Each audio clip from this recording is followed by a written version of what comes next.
মুক্তি চাই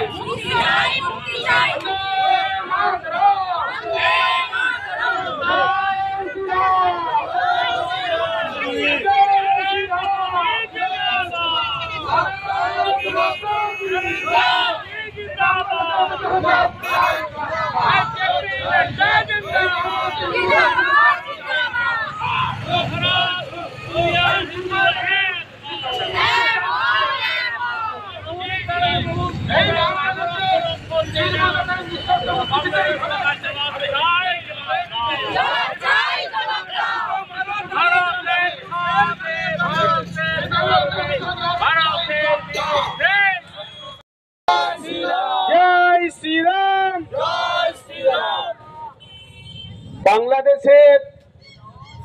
ইস্কনের অন্যতম প্রাণ পুরুষ চট্টগ্রাম ইস্কন মন্দির, যার মধ্য দিয়ে গোটা বাংলাদেশের সনাতনীদের যে ধর্ম প্রচার ছড়িয়ে পড়েছিল, তার যিনি পুরোধা ছিলেন চিন্ময় দাস, সারা পৃথিবীর সনাতনীদের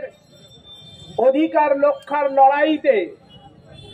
যিনি অগ্রমুখ হওয়ার জন্য প্রভুতে ভূষিত হয়েছেন, চিন্ময় দাস মহারাজ প্রভুর বাংলাদেশ তদারকি সরকারের প্রধানের নেতৃত্বে অন্যায়ভাবে গ্রেপ্তারের প্রতিবাদে এবং গোটা বাংলাদেশ জুড়ে সনাতনী হিন্দুদের ওপর যে নির্মম অত্যাচার, ধর্ষণ, খুন, গৃহহীন করা, মন্দির ঠাকুর বাড়ির দালানকে ধ্বংস করে দিয়েছে, নারকীয় হত্যা লীলা প্রতিনিয়ত সন্ত্রাসবাদী মুসলমানরা চালিয়ে এসেছেন, তারই প্রতিবাদে কাঁথিনগর মণ্ডলের আয়োজনে সমস্ত সনাতনীদের নিয়ে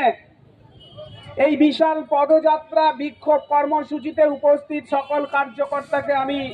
ধন্যবাদ, কৃতজ্ঞতা জ্ঞাপন করছি। সম্মাননীয় দিব্যেন্দু অধিকারী মহোদয়, অমলেন্দু পাহাড়ি মহোদয়, তাপস মাঝি মহোদয়, প্রণত আচার্য মহোদয়, নবীন প্রধান মহোদয় এবং মণ্ডল সভাপতি সুশীল দাস সহ বনশ্রী মাইতি সহ সকল কার্যকর্তাকে আমি ধন্যবাদ, কৃতজ্ঞতা জ্ঞাপন করছি। তাপস মাঝিদা উপস্থিত আছেন। আমি বলতে চাই যে